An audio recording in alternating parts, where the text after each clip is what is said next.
Bonjour tout le monde, bienvenue sur lamagiedesétampes.com. Alors je vous présente le très beau papier ici, Célébration Motifs Magiques. Il y a plusieurs motifs dans ce paquet-là. Vous ne voyez pas beaucoup parce que c'est comme gaufré en transparence sur le fond. Donc des petites fleurs, les diagonales, les genres de festons. Et ça c'est très très beau. On va toutes les voir ensemble, des étoiles.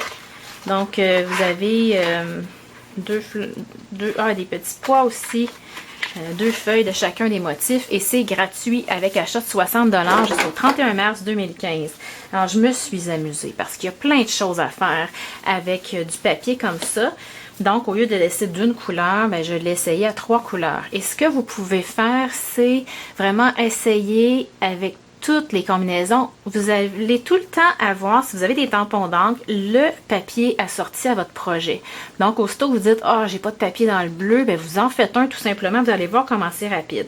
Alors, j'ai utilisé le très très beau jeu Simplement Papillon ici, qui est un de mes coups de cœur vraiment du catalogue Occasion. C'est à ne pas manquer parce que les vœux sont de styles différents. C'est toujours important pour moi.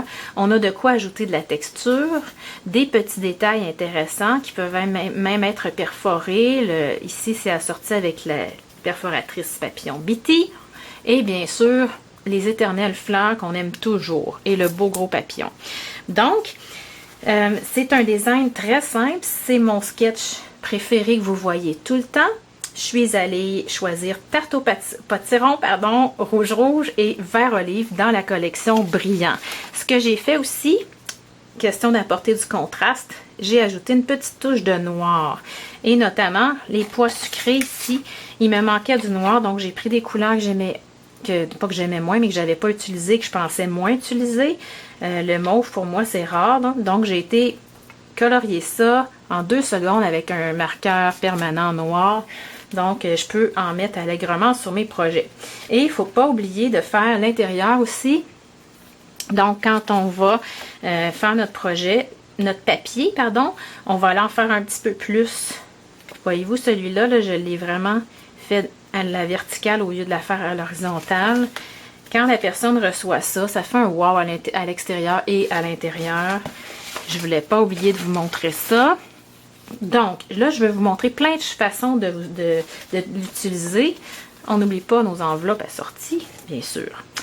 Donc, la façon de base, c'est d'aller l'ancrer à l'éponge, au rouleau caoutchouc. Je vais vous montrer d'autres façons tantôt.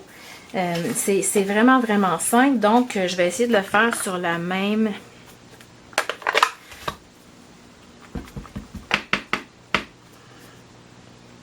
Ici, supposons je veux le faire à l'éponge. Mon tampon d'encre commence à manquer d'encre un petit peu là. Pas plus compliqué, je peux laisser des ondes plus foncées, plus pâles. Je peux aussi dire, je vais prendre mon rouleau.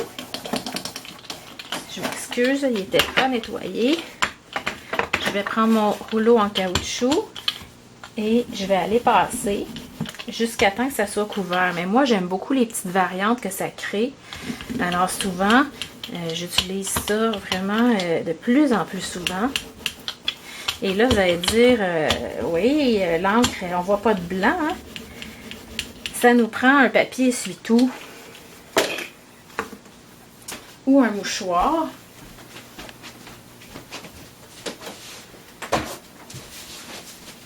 Que je n'avais pas prévu. Donc, on vient essuyer.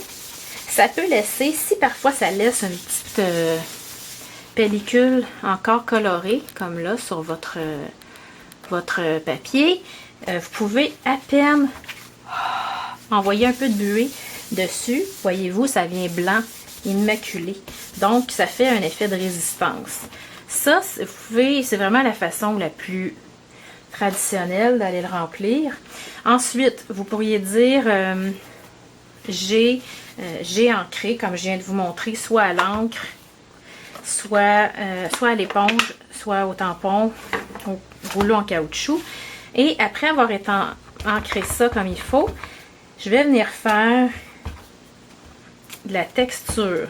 Ça pourrait être avec des étampes de fond, avec à peu près n'importe quelle étampe, dictionary, n'importe quoi. On laisse sécher quelques secondes. Et on va venir essuyer.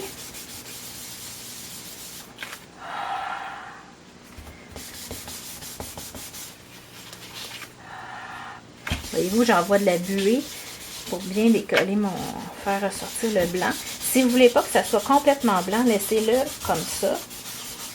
Là, vous allez voir peut-être un peu mieux sur celui qui est sec. Je ne sais pas si vous voyez la texture que ça a apporté. Je l'ai fait dans le verre aussi. C'est différent, c'est vraiment beau. OK, autre façon de s'en servir maintenant. On va aller utiliser tarte au potiron. Et on va ancrer le fond. Donc, j'ancre et je ne suis pas obligée de faire ça très régulier. J'aime ça, les variantes. C'est ça qui est le fun. Ça nous permet, ce papier-là, de créer notre papier comme on le veut. Donc, on s'en passe pas. Ce que je vais faire, je vous incite à sortir vos étampes d'arrière-plan. Donc ça, c'en est deux I Love Lace dans le catalogue annuel. Ça, c'en est une nouvelle, Something Lacy, qui est très jolie.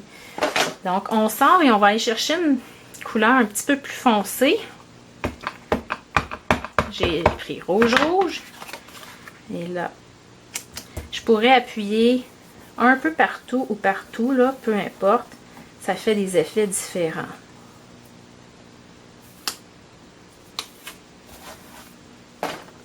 Ça me donne ça. Et c'est sûr qu'en allant essuyer, il va y avoir un peu de rouge qui va glisser sur l'orange. Là, j'ai vraiment ma petite pellicule rouge là par-dessus.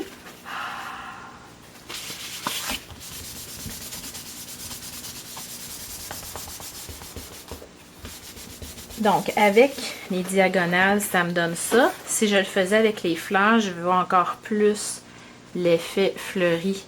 OK? Une autre façon de s'en servir, c'est en vaporisant. Donc, on prend 2 vaporisateurs. Là, j'en ai presque plus à l'intérieur. Ben, c'est pas compliqué, là, j'aurais même pas à vous le montrer, mais je vais vous le montrer quand même. On met idéalement plus... dans le fond, j'ai pas mis beaucoup de gouttes de recharge d'encre à l'intérieur. J'aurais pu. Ça fait très pâle en séchant. Et je choisis 2 couleurs analogues qui sont voisines, comme ça. Si elles se mélangent, ça va bien, ça ne reviendra pas au brun. Donc, si vous voulez connaître plus cette théorie-là, le cours que j'ai fait sur l'art de la couleur va tout démystifier ça pour vous. Donc, il me resterait juste à aller essuyer. Et en séchant, ça me donne un look comme ça. Donc, les couleurs qu'on utilise, ils font pour beaucoup. Mais il y a plein de techniques à faire. Donc, on sort nos étampes d'arrière-plan. On étampe avec d'autres sortes d'étampes. On ancre avec le rouleau en caoutchouc. Bref, ici, je veux vous pointer quelque chose pour mon trio du jour avec ces enveloppes. Donc, quand vous allez appliquer votre encre, justement, le orange et le rouge, c'est des couleurs voisines sur le cercle chromatique. Donc, si on les mélange, ça va très bien, c'est harmonieux. Mais quand on passe du rouge au vert, donc on essaie de pas trop les mélanger parce que ça tourne au brun un petit peu. Parce que ce sont des couleurs complémentaires. Donc, si vous prenez vous aussi rouge et vert, vous faites attention de ne pas trop en chevaucher une l'autre. Ça peut être beau des fois, là. On peut faire des tests. C'était pas laid du tout. Mais je voulais pas tourner au brun parce que je voulais un effet pimpant. Donc, si je voulais tourner un petit peu plus vers le brun, ben ça aurait fait un petit peu plus dans les tons royaux. J'ai l'impression. Donc, juste faire attention au chevauchement de vos couleurs. Mais ce papier-là, qui est disponible seulement pendant la célébration, ça va vous permettre de faire des centaines de projets avec les couleurs que vous voulez comme papier design. Alors, passez-vous-en pas. Ça prend un achat de 60 $ jusqu'au 31 mars 2015 pour l'obtenir en prime. Alors, j'espère que ça vous a inspiré. Bonne journée!